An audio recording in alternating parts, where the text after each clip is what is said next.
Inoiz gertatuko zena, pentsatzen genuna inoiz ezin zela gertatu eta ez genuela ikusiko, aste honetan gertatu da. Apirilaren 28an, Espainia, Iberiar penintzula osoan, argirik gabe, elektrizitaterik gabe geratu ginen guztiok, bapatean, ez usteko kontu batean, eta, informaziorik gabe, ez?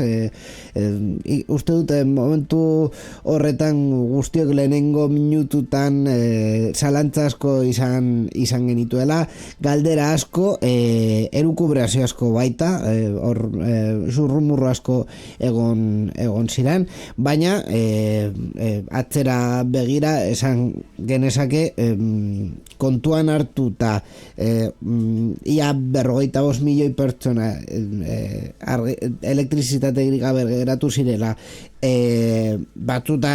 kasu batzutan ordu batez, 2 orduz, eta kasu batzutan ere 12 ordura arte egon ziren pertsona batzuk elektrizitaterik gabe, ondo gainditu dugula ekitaldi historiko hau, eta mesedez ekitaldi historikorik gehiago ez ditugu nahi. Oso aspertuta gaude ekitaldi historiko bat eta beste bat bizitzeaz. Orduan, ekitaldi historikorik gehiago ez mesedez. Programanetan egia da pixkat honi buruz, itzalaldiari buruz itzengo dugula, batez ere aztertzeko zer gertatu zen teknikoki eta ze informazio daukagun, baina teknologiari buruz ere itzengo dugu sarean zehar honetan.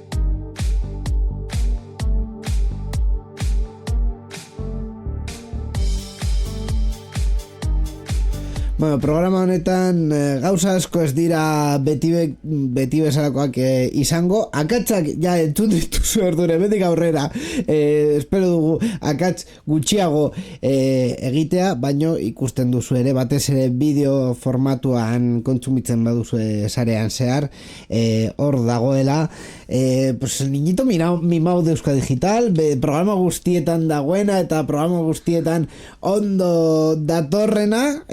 Gaizka Carmona, arratsaldeon. Arratsaldeon Iñigo Sendino. Deitu eitzen banauzu esan nahi dezu, ez etortzea? Bai, aste honetan tripleta dituzu enredando, sarean zehar. Egin dut neurea eta neureak ez dirana. Eta falta zegu Gaming Room. Ja, igandean eta aste artean. Geuretzat igandean dana, bai. Ekitaldi historikoa. Ekitaldi historikoa. Gitzienez, ekitaldi historiko honek ez ditu 2 urte iraun. Hori egia da.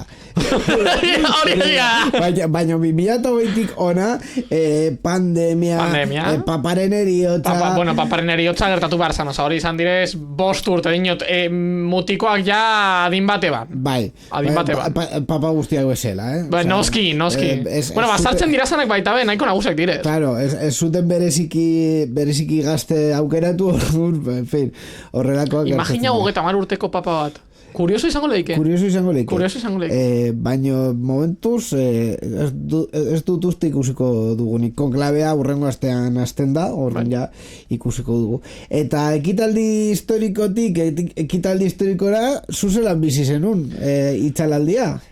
Niri gitzienez zidan hainbeste afektatu egizan barbadizut. Ni unibertsitatean nengoala, gertatu egin zan, eta neko garatzen gainera momentu oso barregarri balez, ni negoelako TFG itzen dudan laborategian, eta negoen nire bi taldekidekaz.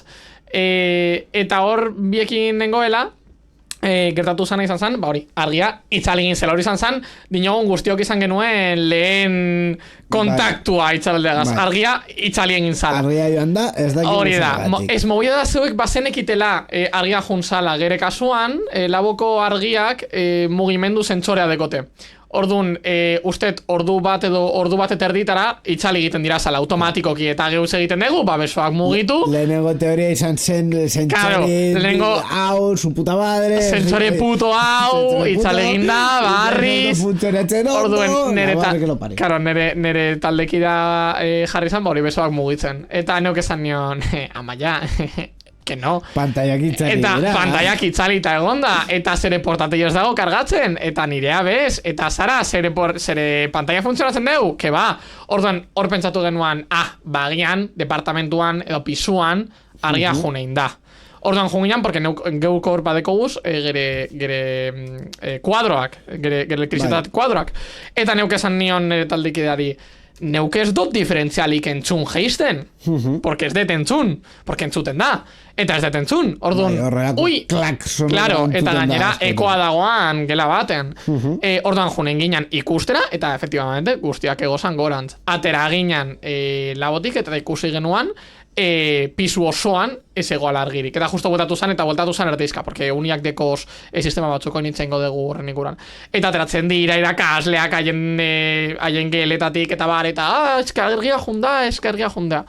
Orduan, hor ja hasten da kaosa. Bueno, kaos barregare, baina hor ja hasten da kaosa. Porque jende hasten da berriak begiratzen, Twitterren begiratzen, dana dalakoa, porque unian baegoan sarea, oraindik, porque badeko guz bateria eta generadore batzuk horretarako, eta jende hasten da Twitterren behitzen, eta ez daki non ez dago ala ere, porque Asturiasen ez dago konexiorik, porque nere etxean eta Gipuzkoan bizinaz ez dago argirik, porque tal. Eta seginan nere laborategiko bikidek eta neuk, ezagutzen genituan Espainiako lagunei deitzen, ikusteko ea haiek argia eben edo ez. Orduan neu neitu deban Kanariasera, nere lagunak deitu eban Valentziara, besteak deitu eban Galiziara. Claro, uarteetan bai bazegoela elektrizitatea uarteetako sistemak, bai Balear uarteetan, bai Kanariasen, beste herrialde beste sistema elektriko bezala funtzionatzen dutelako. Hau da, isolatuta daude, konexioa daukate penintzularekin, baina isolatuta daude, orduan haiek sortzen badute bere elektrizitatea, printzipioz funtzionatzen jarraitu aldute. Hori izan zen, modean nagusia, behitu genuan gainera leiotik, eta Petronorrek botatzen ebankea, zan baita nahiko potentzia. Samamesetik ikusten zan, eta esan gutxi ikusten. Osa, zenuan hori ikusten, ezi, behitu, hor distantziara badago, holan odei beltzoat, keba, zeuk ikusten zenuen, kea, mendi atzetik ateratzen, eta ke potentea eta oso beltza. Eta jun ginen justo beste aldera, edifizioko beste aldera, eta ikusi genuan Samameseko hori cruce horretan egoala autopista bet. Bueno, autopista, rotonda bet, egoala. Edo antzeko zeozer, porque tela, karo, ez egoan semafororik bez, tela. Eta etxera juteko baita izan zen nahiko odisea, porque karrileko errepideak eskibatzen saiatu nintzen, eta orduan tardatu neman nire denbora heltzen. Claro. Neu sortez bizinaz Bilbon, orduan etxera heldu naiteke apatita, pero claro, metroa ez egoan, tranbiarik ez egoan, busak kolapsatuta noski, porque jende guztia saiatzen zen haien etxetara juten, eta ez egoan modurik igotzeko, eta etxoan nok esaten eban dinot, karo, eske busak incluso, depende zenbateko iraupena dekon itxalaldiak, nahiko joitute gauz, porque elektrikoak kargatu egin beharko direz momenturen baten. Busen kasuan ez da arazo berezia, elektrikoak irauten dutelako bai, nahiko kilometroko autonomia dabe, baina eta gasoinekoak baita hombre, gasolina da. Gasolina eramaten dute nahiko egun osorako.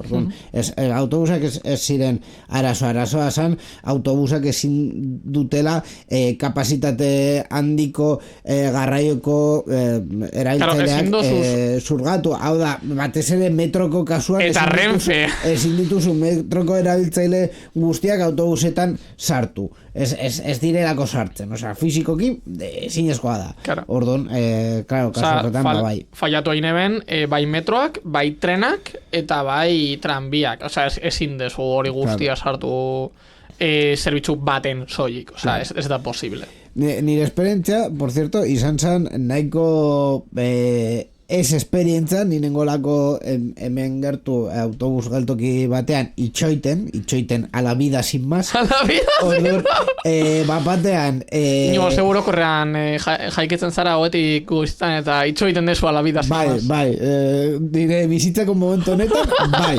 Konkretuki deiak itxoiten bizina naiz, baina hori beste kontua da. Itxoiten nengoen hor, eta batean, geltokiko pantalla zenbat minutu geratzen diren jartzen duena itzali izan, eta hor... Eta zeuk esan zenuen, average Bilbo Bus Day. Bai, hori ez delako saia Bilbobus, batez ere pantalla zaharretan hor goian jartzen zituztenak, ez da precisamente arraro.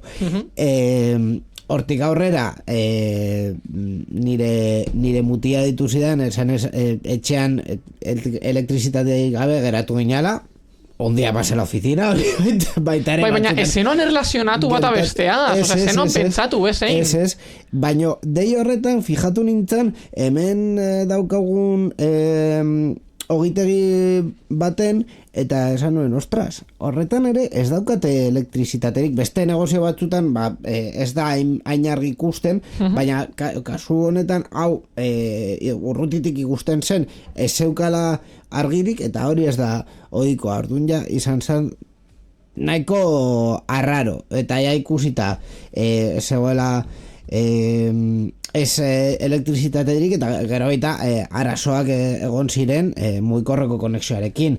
Ez bakarrik mugikorreko antena batzuk zirelako funtzionatzen, baita sareak kolapsatu egin zirelako. Batean guztiok hartu genulako mugikorra ikusteko aberse gertatzen nahi zen, orduan sareak kolapsatu ziren. De hecho, egon nintzen, konexio eta kobertura gabe 3 orduz, de hecho. Eta nire salvamendua izan zan Bilbao Wifi.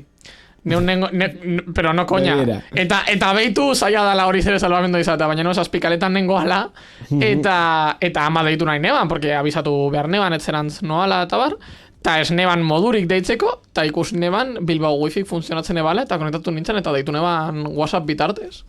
Brutal. Egunen batean jakin beharko genuke, ikertu beharko genuke, a ber, nola funtzionatzen duen Bilbao Wifi konkretuki, hori delako binaria bezala. Neu, de hecho, lanean egon nintzanean zentro distrito baten, bai. Ara, negoen monitorelez, eta umeak ekartzen zituzten dispositioa Bilbao Wi-Fi-ra konektatu barziren, eta konektatzen ziren, eta ondo funtzionatzen, de hecho. Nahiko kurioso, baina, karo, da zentro distrito batean nengolako. Hortik ateatzen basea, cuidao. Claro. Nigo goratzen dut wifi publikoari buruz hitz egiten, zarean nahiko hitz egin dugu wifi publikoari buruz, baina en el Pleistoceno superior, hau da 2006, 2006, 2008 urte hoietan, 3-4 urte nituanea hasi ziren enpresa pribatu batzuk, adibidez GoWex, nahiko famotu gero egin zena, hasi ziren wifi ematen kaleetan eta bar, eta baita Gasteizko udalak hasi zen wifi ematen, baina Gasteizko udalak bere egunean zegoen legea hartuz ulertzen zuen erregistroa behar zela wifi-a emateko. Orduan, zerbitzu hori kakabat zen, wifi-ra konektatzerakoan sesioa hasi behar zenulako, eta sesioa hasteko horria batzutan ezuelako ondo funtzionatzen. Orduan, hori ja kenduta, Bilboko kasuan uste dut inoiz ez zutela jarri, sesioa hasteko zera horria. Baina, claro, hori kenduta, zerbitzua ja uste dut nahiko hobetu dutela, baina lehenengo urtetan wifi publikoa udalak emanda zan, la puta mierda increíble. Zeu gogoratzen dezu Euskaltel wifi kalean? Zeu gogoratzen dezu hori? Bai. Zeure routerra eman behar zenuala besteo konektatu zaitezen, zeu konektatu izateko bestetena? Ez, gogoratzen du gainera, Euskaltel wifi kalean esan zutela bere momentuan, emango zutela bakarrik pixu batzuetan, bajuetan zeuden zera, konexioa urbilegolako kalera eman nahi zutelako konexioa, orduan, lehenengo pisuetan eta aktibatuko zutela, ni bizi nintzen 13. batean, eta nire 13. ruterran aktibatu zen Euskaltel Wi-Fi kalean, eta ditu nuen, esatiko ni ez nuela hori nahi, desaktibatzea mesedez, eta sarbiderik gabe geratu nintzen Euskaltel Wi-Fi kalerako. Baina, honestamente erabiltzen bazituzten etxeko routerrak hori egiteko eta hori nahi zen hemen, baina hori egitekotan nahiko zaila kalean konexio apur bat izatea. Dena den, hori jarraitzen du ez dakit jarraitzen da. Baina Bilbo Wi-Fi bezalako gauzeka topatu dudan bigarren emaitzan Euskaltel Wi-Fi kalean nola funtzionatzen zuen zerbitzu hau. Hori ja itxi dute.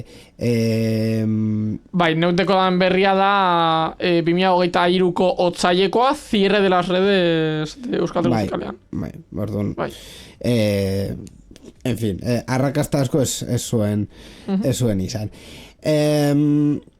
Kontu hau eta aparte eta gure esperientziaz aparte, uste dut ere interesgarria dela kontatzea egun horretan ze gertatu zen konkretuki eta nola izan zen gertaeren sekuentzia, eta horretarako pixkat prestatu dugu horrelako rekopilatorio bat jakiteko ze gertatu zen. Bai, 2025ko apirilaren 28an Iberiar Penintzulak itxaraldi elektriko historikoa izan zuen, eta Espainia eta Portugal hornitu gabe utzi zituen hainbat orduz. Gertaera 5 segundo eskazetan gertatu zen Espainiako hego mendebaldean bapatean argindarra galdu ondoren, ziurrenik Extremaduran eguzki planta handi bat deskonektatu zelako. Erorketa horrek bigarren maiztasun oszilazio bat ekarri zuen, sistemak egonkortzea lortu ez zuena, eta horrek kate reakzio bat eragin zuen, galera konpentsatzeko behar adina sorkuntza malgu, hidraulikoa edo gaseskoa, ez izateagatik. Babes mekanismo automatikoak aktibatu egin ziren,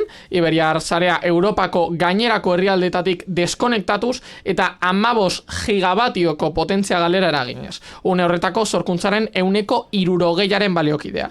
Sisteman inertziarik ez egoteak, grid forming bezalako egonkortze teknologiarik gabeko berriztagarrien proportzio handi bati egozten zaio, are gehiago zaildu zuen kolapsoari eustea. Hornikuntza 11 minutu geroago hasi zen berreskuratzen Frantziarekiko eta Marokorekiko interkonexioen laguntzarekin. Eta posible izan zen zentral hidraulikoen eta gas zentralen jardunari esker, eskarearen 89,85 berrez hartzea hau da ia guztia, aste artean ilako 29 egun sentia baino lehen. Arrazoi zehatzak oraindik ikertzen ari dira, baina akatz teknikoen eta kudeak eta akatzen kombinazioa aipatzen da kolapsoaren sorburu gisa, eta ez atake informatiko bat. Hori importantea da batez ere kontuan hartzeko, lehenengo momentutan sortu zen zurrumurru hori, egia izan leikela parte batetik, hau da, ze gertatu zen momentu horretan bi zentral hoiek Extremaduran kokatzen ditugunak deskonektatzeko eta bapatean ekoizpen solar guztia saretik desagertzeko, hori da momentuz erantzunik gabeko galdera, eta horretan bai ziberatake bat egon leike, baina puntu konkretu batean eta ez momentu batean esan zen bezala ziberatake orokor bat izan zela. Dena den ikerketa jarraitzen du, hau da Espainiako gobernuak operagailu publiko pribatu, hobeto esan da guztiei eskatu die informazioa, gainera informazio nahiko tekniko eta sakona, eta argitzen ari dute zergatik desagertu ziren 15 gigabatio hoiek bapatean, baino azken finean ez da inoiz gertatu horrelako zerbait, baino gertatu dena gure nola funtzionatzen duen gure sistemarekin alderatuz, nahiko zentzu dauka horrelako hain deskonexio handia gertatuz, sare osoa, sare osoa ez egon kortzea eta azken finean itxaltzea. Ezen sare osoa itxali, baina egia da ja guztiok konexioi gabe geratu ginela eta kasu askotan funtzionatzen zuten lekuak eta sistemak ziren bateriak eta generadoreak zeuzkatelako nere unia bezala. Bai, espeditura importanteak direlako, adibidez telefonikako zentralak, telebistak, administrazio publikoak, horrelakoetan arazoak ez ziren asko izan, une horretan sartu zirelako backup sistema guztiak eta ez zuten arazo handirik sufritu, baino egia ikerketa sakona egin behar dela, baina printzipioz hori akats teknikoak eta kudeaketa akatsak izan direla, ez informatika edo zibersegurtasun akatsak. Aipagarri da baita be, hau behin gertatu izanak ez dagoela esan nahi berriz gertatuko danik, porque ikusi dodaz jende asko bereziki informatika edo elektronikoaren inguruan gehiegi ez dakitenak, esan ez, eramango dut, ez dakitze bateria portátil edo ez dakitze generadore lortu behar dut, porque no sé cómo, porque agian behin jausita barriz jausiko de. Hombre, principios, ez leuke behar. Ez bada azpiegitura arazoa, hau da, beste herrialde batzutan eta batez ere Hego Amerikako herrialdeetan, baina agian gertuago daukagun ereduak jarrita, baina herrialde askotan gertatzen da argindarra elektrizitatea noizbeinka Latinoamerikan, de hecho. Hori, esan dudan, Hego Amerikan joaten dela, azpiegitura arazo dela eta hau da, kableak ez daudelako ondo eta horrek kortozirkuitoak sortzen ditu eta horrek itzaleak sortzen ditu eskalandian. Ez da gure kasua, hau da, gure azpiegitura egia da nahiko anitza dela eta kasu batzutan nahiko zaharra, baino ez hain zaharra eta ez hain gaizki mantendua. Orduan, printzipioz, hau ez da berriz gertatuko, batez ere orain gertatu diren akatsak ez direlako, saiatuko direlako ez errepikatzea eta kasu honetan gure sarearen operagailua dela Red Eléctrica de España ez saiatuko da mix hori berriz ez errepikatzea eta hasi horrenik urrengo egunetan edo urrengo hilabetetan saiatuko dute hidraulika, gas eta nuklear iturri gehiago erabiltzea sistema arriskuan ez jartzeko. Hori ere da, konponbidea, ez da epe luzerako konponbidea, gainera Espainiak daukan helburua ez delako hori, ez da nuklear eta gas gehiago erabiltzea, baizik eta gutxiago, baina aldaketa horiek eta grid forming sistema horiek sartzen diren arte, aldatzea nola sortzen den gure elektrizitatea, konponbide bat izan leike, eta ziurrenik ez da epe motzean ez da berriz gertatuko. Neukitzen edet berria txiste bategaz, porque jende asko larritu da arazo negaz, eta neukitzen edet txiste bategaz, porque grazia asko egin zidan bere momentuan, eta da, neu unibertsitatean egonda deitu nebanean kanerazera darkaren deitu nion. Bai. Ez hau txema dezute darkadan lagun bet, gaming romen noizbait agertu indana. Eta darkaten erifen bizide. Bai. Eta neuk deitu egin nion, eta berak esan zidan, ez zeukala inolako arazoik, de hecho, deia erdizka mostu egin zitzaidan, porque koberturik gabe geratu nintzen, baina berak esan zidan, ez zuela inolako arazorik, berari ez ziola afektatu eta bar, eta nire departamentu nahi patzen nengoanean, akasleetako bat, esan eban, klaro, berak noski badekola argindarra, berari ordu bete barru junengo zaio. Ez erdiago komentatzeko. En fin, beste kontu batzutan eta ja teknologiaren arloan sartuta, teknologia beraz elektrizitate sarea baita ere da teknologia, baina normalean tratatzen ditugun kontuetan sartuta, azken egunetan Bruselako gobernuak, dela Europako batzordeak konkretuki, erabaki du Apple eta Metari isunak jartzea Europako merkatu digitalen lege legea urratzeagatik. Bai, ala da, Europako batzordeak 500 milioi euroko izuna jarri dio Appleri eta 200 milioi euroko ametari merkatu digitalen legea DMA urratzeagatik. Applek zigorra jaso zuen bere App Storeko garatzaileei plataformatik kanpo erosteko aukerei buruzko informazioa emateko aukera mugatzeagatik. Kontsumitzaileentzako leia eta aukera ekonomikoagoak mugatuz. Bestalde, Metak izuna jaso zuen ordaindu edo onartu modelogatik. Facebook eta Instagrameko erabiltzaileak behartzen zituena beren datu pertsonalen erabilera onartzera publizitate pertsonalizaturako edo bestela arpidetza bat ordaintzera iragarkiak saihesteko, datuen erabilera txikiagoko bitarteko aukerarik eskaini gabe. Bi konpainiek iragarri dute erabakiak apelatzeko asmoa dutela, argudiatuz neurriak bidegabeak direla eta berrikuntzari kalte egiten diotela. Applek uste du Europako batzordea bidegabeki akusatzen ari dela enpresa eta Metaren ustez berriz eskakizun berriek nahita ez aldatzen dutela bere negozio eredua. Batzordeak nabarmendu du erabakiak azterketa tekniko zehatz batean oinarritzen direla eta legearen aplikazioa inpartziala dela, enpresen nazionalitatea edozein dela ere. Hau referentzia egiten du Amerikako Estatu Batuak jarritako muga zergen erantzuna izango den edo ez, Europako batzordeak esan du ezetz, orduan, eta gainera egia da ere zerbaiteko arrazoia daukatela, adibidez Applek aste honetan berri hau sortu eta gero bere App Storeko politikak aldatu duela kanpo erosketa hoiek onartzeko, orduan Europako... Horrek zezan nahi dau, ja ez duela apelatuko? Bai, zurrenik apelatuko dute eta gainera apelatuko dute esanez hau ja konponduta dagoela eta pizkate izuna gutxitzeko.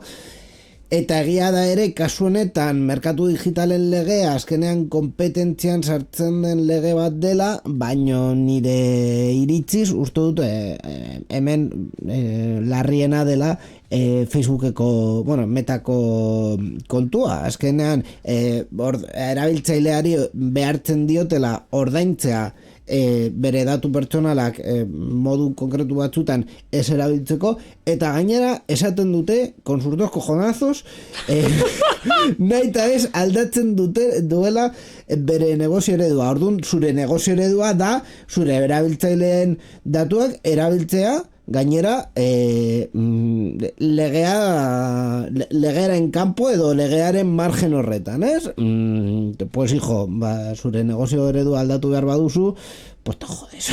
Pues agian zure negozio eredu berria, hola, hablando claro mal y pronto, puta mierda, bade? Hori, hildo horretatik, ez? Eta, de hecho, horatzen dut duela gutxi egon zala baita de movida Metagaz, egin zutelako hori inteligentzia artifizial bat entrenatzeko erabiltzaien datuak erabiltzea, eta ez zala opt-in, baizik eta zala opt-out.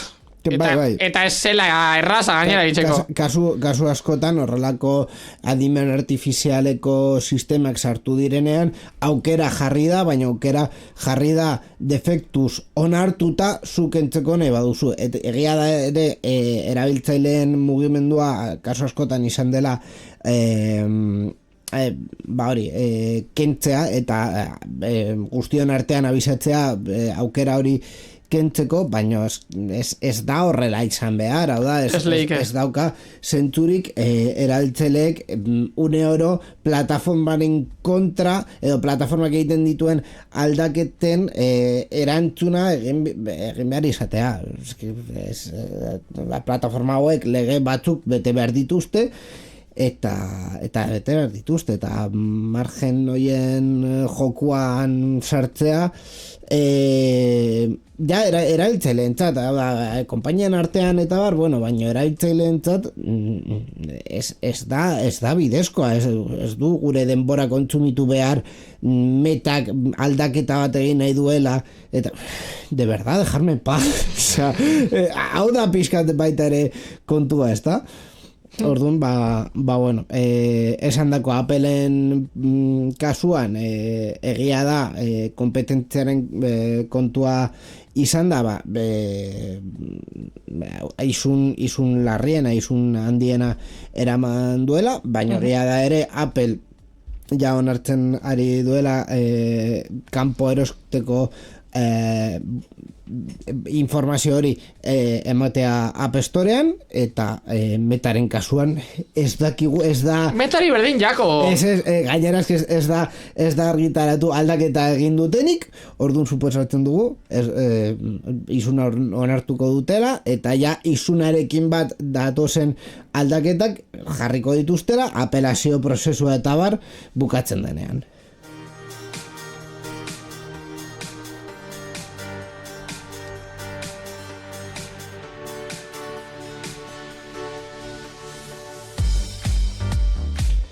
Eta esan dugun bezala, esango dut, muga zergei buruz itzen behar dugu ere, bi kontu asaltzeko, alde batetik teknologiarekin relazionatuta dauden muga zergak jarri duenez Donald Trump, mugimendu horiek sortzen ari direlako, eta bestetik aldaketak berak egon direlako gai honetan asteak pasa hala. Azkenean kontu guzti hau sortu izan duela hilabete bat gutxi gora bera, gatazka izan dute batez ere Txina eta Estatu Batuen artean. Egia da lehenengo mugimendua izan dela Estatu Batuena esanez, hemendik beste herrialdeetara zerrenda kutre hori argitaratu zutenean, hemendik beste herrialdeetara produktuak saltzea zenbat kostatzen zaio Estatu Batuetako enpresa bati, gauza guztiak sartu, eta hau da, garraioa, zergak, gauza guztiak sartu, eta zenbat kostatzen zaio, hor zerrenda bat inventatu zuten, eta haiek bidezkoak iruditzen zitzaien zergak, muga zergak, konkretuki jarri zuten. Zitza John. Ze? Zitza John Donaldori. Bai, zitzaien Amerikako Estatu Batuetako gobernuari esan nahi dut. Horrekin batera, erantzunak egon ziren, batez ere Txinaren partetik esan itu maz, hau da, zuk muga zergak jartzen badituzun, ni baita, jo soy más chulo que nadie. Tomo por saco. Eta gatazka horretan azkenean heldu ziren kantitate oso zoroetara, 150 eta bar.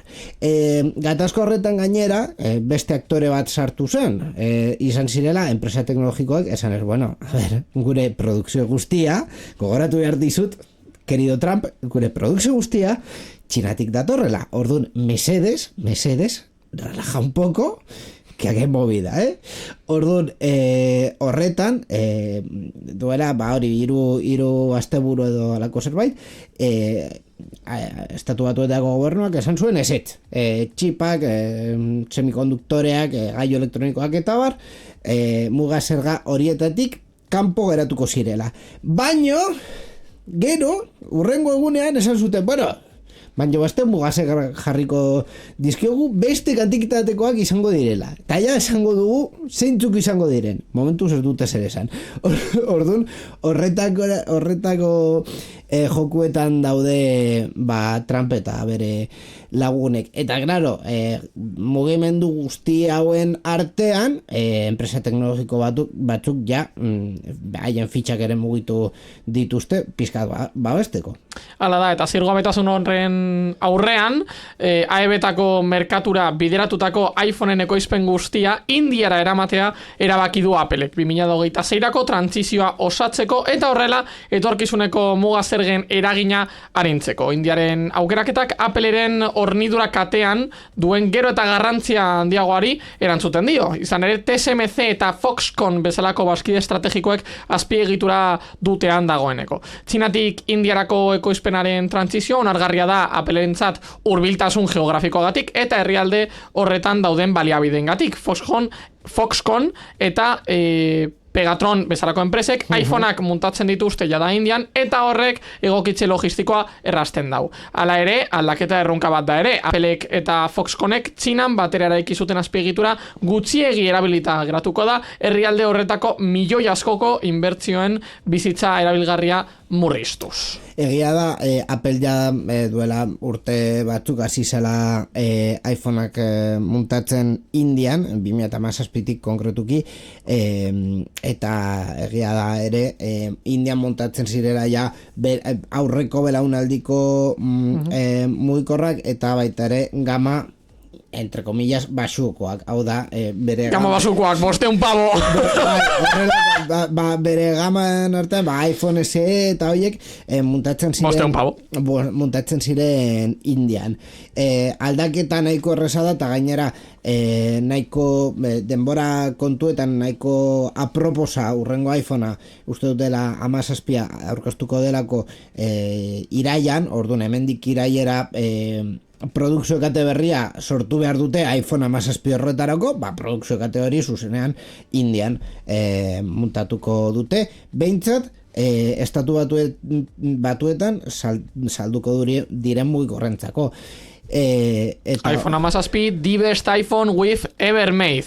Hori alde batera utzita berriena beti delako ja, baina eslogan guztia biltzen dabe, de hecho, eslogan kopia utera biltzen dabe urte batetik bestera, koño. Ez dozu aipatuko gainera zer gen movida izanean Applek kargatu zituan 3 kargo bobak estatu batotera eramateko eta 3 hilabeteko estoka izateko? Rumor asko egon dira, ni azken egunetan irakurri dudala bost egazkin izan ziren, bost kargo bob. Ez dakit, bost, hombre, normala da, ja, iPhone oiek pres badauzkazu saltzeko, baino... Claro, baina estoka estatu batuetan mantentzea askoz be kostosagoa da. Egia, baino, zein da garestiago, muga zergak edo estoka estatu batuetan. Edo almazenamendua izatea estatu batuetan. Ja, segurazki han izatea hobeago izango litzateke. Baina hori normala da. Ja, noski, horiek dira zenbakiak botatzea. Beste enpresa batzuk ez dute hori eskala horretan egin, ezin dutelako, ez dutelako hainbeste ekoizten, eta ez dutelako hainbeste diru Apple bezala, esateko, bueno, 5 egazkin charter nire etxat, venga, ala, tira, palante. Baina hori, azkenean da, anekdota bat, arazo larriena dela, hau.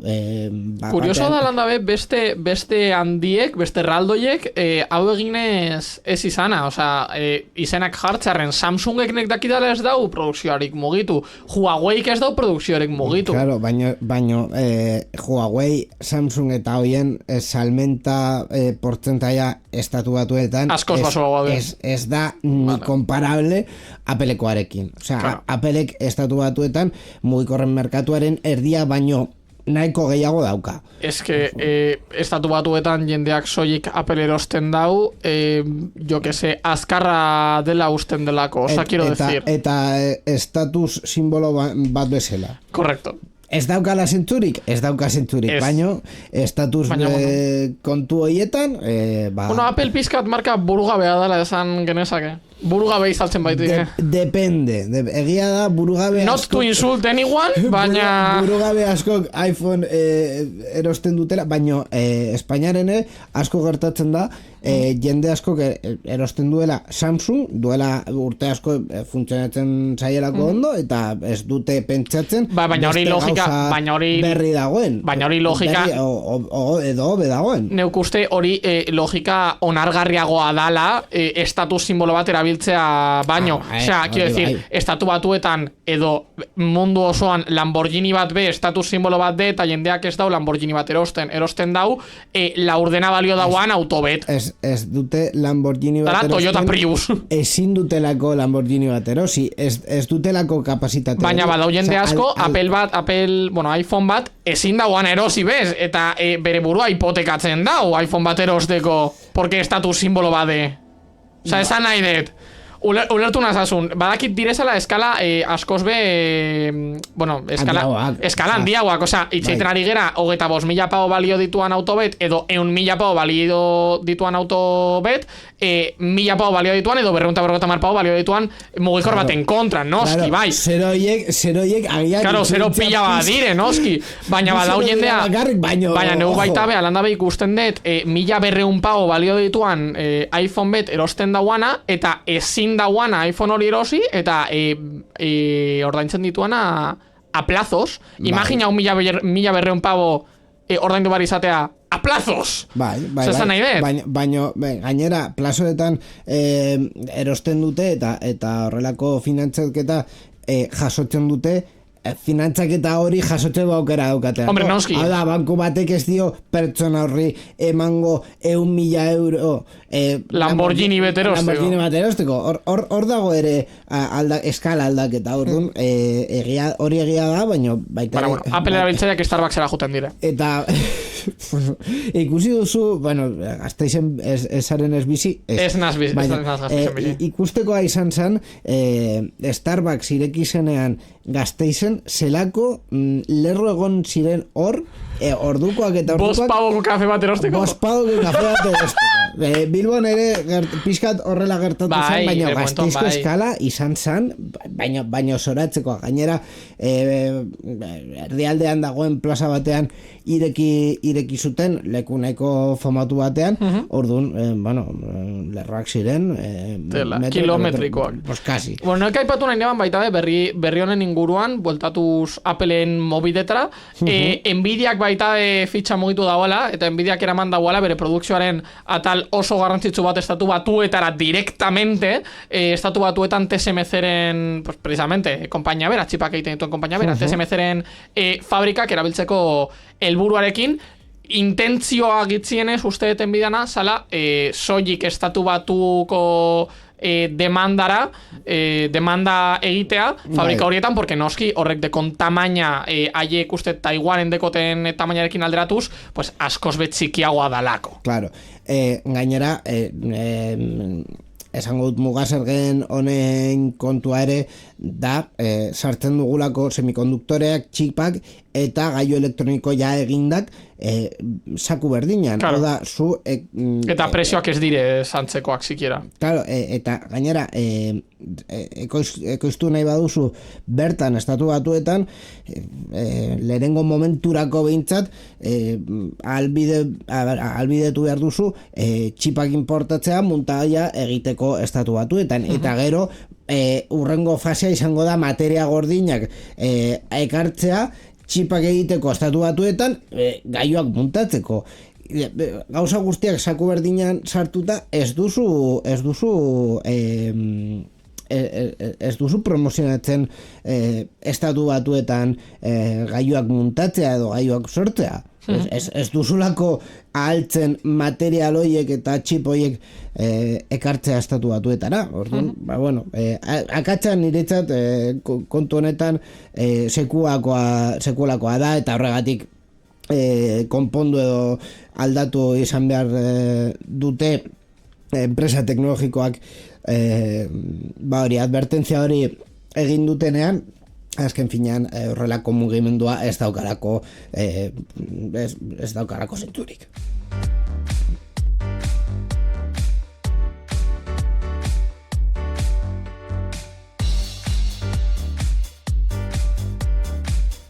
Eta berrezkarretara joan baino lehen, baita ere mugasergekin erlazioa daukan beste berria, Sonic ja egin zuena bere momentuan duela gutxi, baina baita ere Microsoft presioa igo du bere kontsoletan, Xbox kontsoletan eta aksesioetan.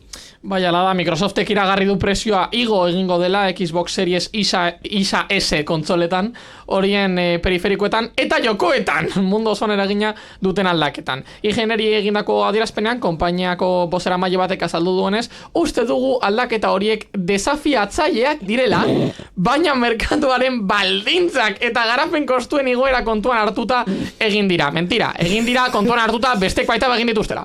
Etorkizunean, joko gehiagotara jolasteko modu gehiago eskainiko ditugu edozein pantailetan eta Xboxeko jokalarentzako balioa bermatuko dugu. Hau esaten dabe, esan ostean, guztia dala Xbox bat eta publizitate hori, bueno, esan daikegu leiotik bota ostean. Edozein gaiu da Xbox bat.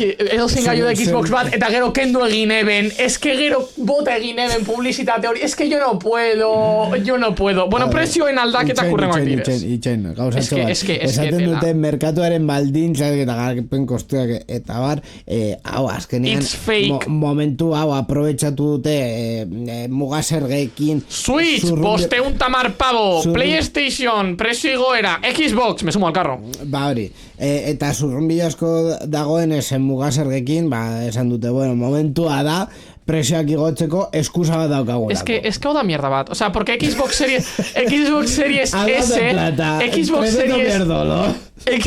Series S tera erdiko kontsolak balio situan 300 pavo. Eta hori izan grazia, 299,99. Zeuk zenuen Xbox kontsola bet, belaunaldi honetakoa eta non jokoak nahiko desente jokatu alzenituan, 300 pavoren truke. Abóneme, por favor. Orain zenba kostatzen ditu? 50 pago gehiago. Series S terabatekoa zirala 350, orain balio ditu 50 pago gehiago. Xbox Series Isa digitalak balio ditu ja 250, PlayStation bezala. Eta Xbox Series Isa normalak, diska irakurtzeko movidagaz, kostatzen ditu 600 pavo, 50 pago gehiago. Eta Xbox Series X 2 tera Galaxy Black balio ditu 600 pavo. Ja 650 asko zen, sencillamente 2 terako diska bat jartzegatik eta panel nahiko monoak. Baina 600 pavo. Eta beste puntua, presioak baita bego direz, jokoen presioak igo direz. Orduan, momentuz hori bai, jokoen presioak momentuz estatu batuetara afektatzen dabe soilik, baina beste munduko puntuetara baita be afektatuko dabe. Eta igo direz 70 $, 80 pavotara.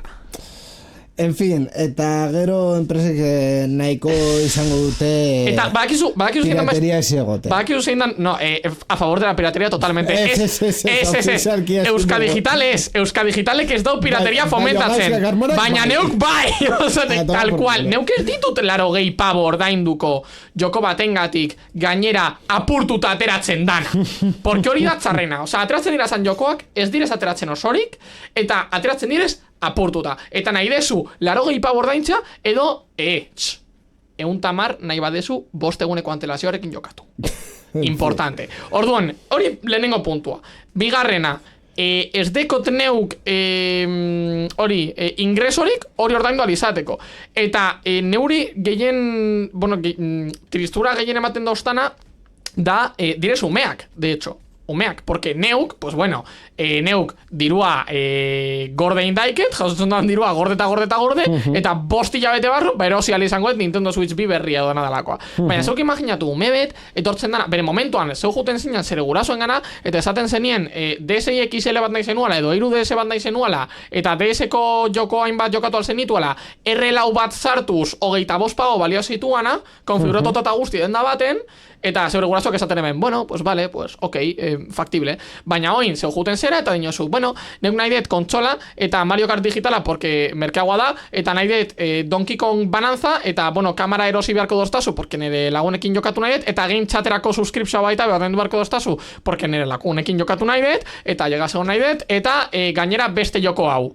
820 pavo. Eta zere gurasoak esango dabe, que Por aquí, efectivamente. Orduan, hori da neuri tristura gehien ematen doztana. Eta Xboxen kasuan, coño, porque principios belaunaldia unaiz eta salmentetan salmenta gehiago izan ez dituzten, egia da, eta hau ez da koña, Xboxek atera dagoela berrilez, hau izan dala bere lehen kuatrimestre onena historian salmentetan, baina eskai kosteak obligatu egiten dozkue, porque prezioak igo bar ditugu. 300 pavoko kontsola zan marabila bet, zenuan tera erdiko kontsola bat 300 pavoren truke, eta nahi bat zenuan erosten zenuan Game Passa, eta jokatu zenuan Game Passa 10 pavo hilabetean, igo egin dabe baita be, 10 pavo hilabetean Game Pass, eta 300 pavo kontsola, eta zeu zenuan hor, zeo zer jokatzeko super happy. Eta jazta, oinez, oin direzio 90 Game Passa usteet igo dabela 14, 16, 18 pavotara, eta ez klaudekoa, ez klaudekoak da, nahiko gehiago. Dena den, ni jarraitzen dut pentsatzen, Nintendoren kasuan, irailerako jeitziko dutela Nintendo Switch bia. Zematen doztazu ez bada behitzen. Ezer. Arrazoia eta punto. Perfecto, galdo ingo dezu. Dena den, honi buruz gehiago itzengo dugu urrengo Gaming Room programan. Eta oiukaingo ez barriz. Eta oiukaingo ez barriz.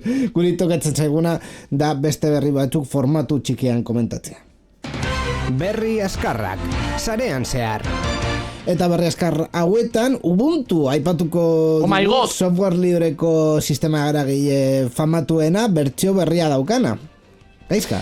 Ubuntu 25.04 pluki puffin, de verdad, ze izenak erabiltzen dituzten. Klabezko izena, 9 hilabeteko euskarria duen tarteko bertsio gisa merkaturatu da, eta eguneraketa garrantzitsuak ekarri ditu, ala nola, Linux 6.14 kernela, 35 garren maila, eta genome 48. Horrez gain, hobekuntza propioak ere ekarri ditu, ala nola, jaru ikonoen gai berri bat, ebintze ordezkatzea paperresekin dokumentu bizore gisa, eta instalatzailean aldaketak egitea, Windowsekin abiatze dualeko konfigurazioak eta RM364 instalazioetarako euskarria errasteko. Alaber, BeaconDB geolokalizazioko datu base berri gisa eta Nvidia Dynamic Boostentzako euskarri aktibo lehenetzi gisa integratzen du, naiz eta nabarmentzen duen bere instalazio irudia 6 gigatik gorakoa dala orain.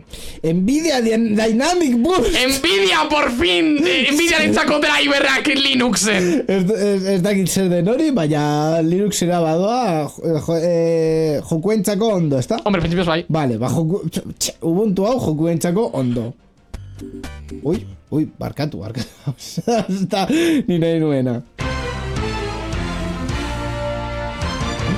Europa, etiketa medioambiental berriak jarriko ditu mugikorretan. 2025eko ekainaren 20tik aurrera Europar Batasuneko araudi berriak sartuko dira indarrean. Orain gogoratu naiz, hau Europar Batasun berria izan leikera. Oin dala berri askarra! Programa horretan sintoriak ez ditugu ondo kudeatzen. Jarri barriz sintonia, jarri barriz. Zein, separadorea? Bai. Hau. Eta Europa mugikorretan jarriko ditu etiketa medioambiental berriak. 2025eko ekainaren 20tik aurrera Europar Batasuneko araudi berriak sartuko dira indarrean. Telefono mugikorren aririk gabeko telefono finkoen eta tableten fabrikatzaileei beren produktuetan etxe tresna elektrikoen antzeko EPREL etiketa energetikoak erakusteko exigituko dietenak. Neurri honen eraginkortasuna energetikoa hobetzea eta konpongarritasuna sustatzea du helburu. 800 zikloren ondoren edukieraren 180 mantenduko duten bateriak, esan iPhoneri. Konponketetarako piesen eskuragarritasuna, teknikarientzako beharrezko softwarerako sarbidea eta sistema eraginaren eguneratzeak barne, gutxienez 5 urtez. Eraginkortasunari eta konpongarritasunari buruzko informazioa modu egiazkoan eman beharko dute fabrikatzaileek eta manipulazioak saihesteko arautuko da. Mil esker! Beharrezkoa. Totalmente beharrezkoa. Eraginkortasunari eta konpongarritasunari buruzko informazioa modu egiazkoan eman behar. Bai. Mil esker. Eta, 800 ziklo ostean, 180 mantendu bateriak. iPhone is dead. Barkatu. Osea, zeuk ikusten baduzu, zeu juten basera guala, entzun, zeu juten basera guala popera, eta saiatzen basea iPhone bat erosten, aurkituko dituzun ia guztietan, 3 urte baino gehiago dituztenak, pero literal, eta gainera, haien bateria bizia dauz guztiak berdinean. 169an. Begira, nire iPhonea 800 ziklo baino askoz gehiago dauzka, eta 180 daukat. Ez que guztiak daude 80 batean!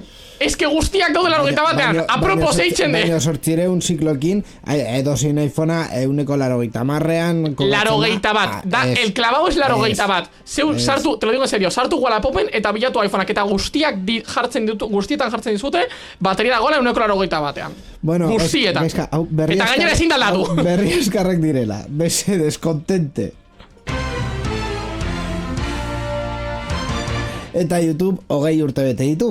2005ko aprilaren 23an YouTubeko lehen bideo argitaratu zen, Jauez Karimek San Diegoko zoologikoan grabatutako 19 segunduko klip soil bat irautza digital baten hasiera markatu zuena. Karimek Steve Chen eta Chad Hurleyrekin batera sortu zuen YouTube, urte horretako abenduan kaleratu zen ofizialki eta berehala egin zen ezagun. MySpace bezalako zaren integrazioak bultzatuta, 2006an Googleek 2006an Googleek $1.650 milioi truke erosi zuen plataforma eta denborarekin erabaki hori ikustekoa zela erakutsi zuen. Gaur egun YouTubek $50 milioi baino gehiago sortzen baititu urtero eta munduko edabide eraginkorrenetako bat baita.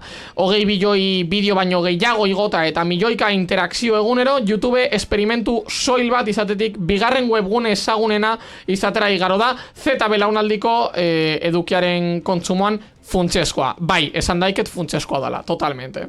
Osea, neuk adibidez ez deko TikTokik. Eta neu naiz jenzetabet, 21 urte beteko dituan jenzetabet, eta ez dekot TikTokik ez birrialik. Tela! Neuk erabiltzen dodaz, YouTubeko rilak, eta, Instagrameko rilak, eta YouTubeko sortak. Snapchat be ez dekot. Neunaz la antítesis absoluta, Perfecto. Antigenzeta. Antigenzeta. Hori izango da, zure Total. izena hemendik aurrera.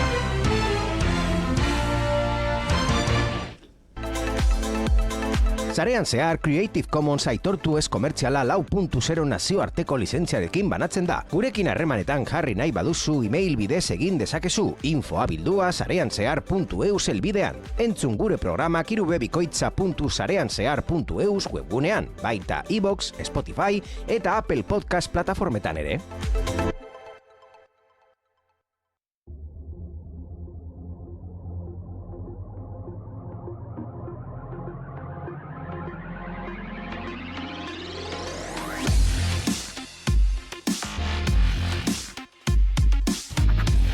Naino sarean zehar 386 hau, prestamo bezala gaizka zure... Prestamo, Bai, prestamo bezala zure kontua esatea nahi dut. Nere kontua? Bai. Neuk egiten, neure mobidak. Bai, zu Gaming Roomen esaten duzuna €1, hemen esan dezakezu ere. Neuk be, ¿puedo vender mi libro? Ez, gutxi falta zaigula. Gutxi falta zaigula demora lego katzeko. Koño, baina esan nere saldia, bai, hori da nere saldia. Oso gutxi geratzen de, oso gutxi geratzen de. Maiatxan gauz, maiatxa duela gutxi hasita.